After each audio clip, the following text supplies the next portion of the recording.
years ago, a friend of mine began to joke about the aches and pains that come with old age. She was 47. Nothing seemed wrong on the outside, so she just overlooked those aches and pains and kept going with life as it was. Then one day at work in a bank, as she went to hand the money to a patron, the money slipped through her fingers and she went to catch it. When she went to catch it, her wrist hit the corner of the counter, and suddenly an odd noise occurred. There was a pain that shot up through her arm and across her, and she didn't know what was happening, but everyone there could see something was wrong because of this distortion in her wrist. 6 hours later, after her wrist had been x-rayed and put in a cast, the doctor introduced her to a new word. The word was osteoporosis. Osteoporosis is when you begin to lose bone mass and your bones become brittle and porous, which makes them weak. For some with osteoporosis, their bones become so weak that simple things like a small fall, bending over, or just coughing can cause them to have a fracture.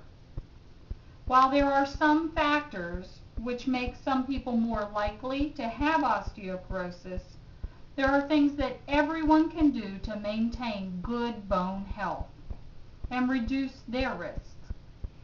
Today I would like to share with you 3 important things about osteoporosis that you need to know. First, the health-related problems that come with having osteoporosis. Second, who is at risk for having osteoporosis? And third, how can you lower your risk and have better bone health? Even though we cannot see our bones, bone health needs to be a primary focus for everyone. According to studies found in the Journal of the American Medical Association, bones which have become porous also lead to greater health issues. Studies have shown that people who have osteoporosis and break their hip have more difficulty healing. In fact, 1 out of every 4 will die within a year.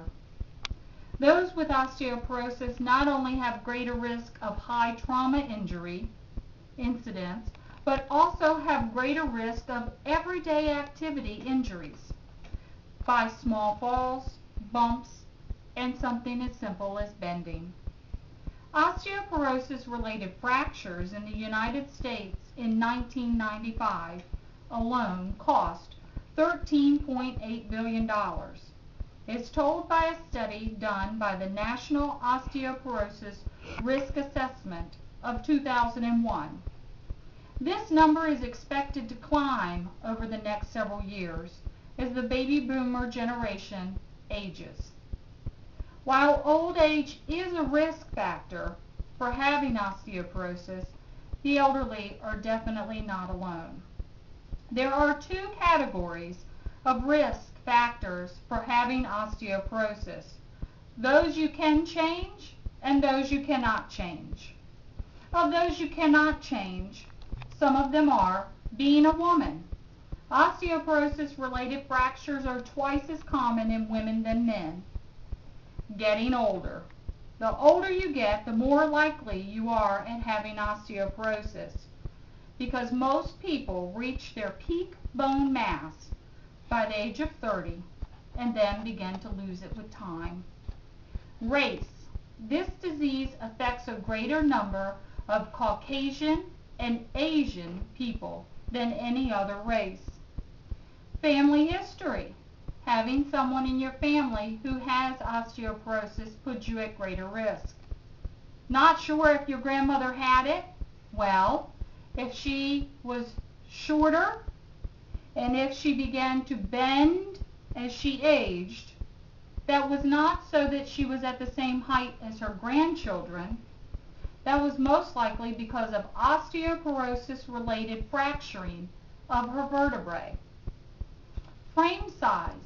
Those who are tall and thin, those who have small frames, are at risk for having osteoporosis regardless of their gender because they have less bone mass to begin with. The other category, the things you can change. Low calcium intake. When Mom said to you, drink all your milk, she knew what she was talking about. Calcium is not just for children, it's for everyone. Tobacco use weakens our bones regardless of who you are. Eating disorders. Eating disorders rob the body and our bones of necessary minerals and vitamins. A sedentary lifestyle. Lack of movement weakens both the muscles and the bones. Excessive alcohol use.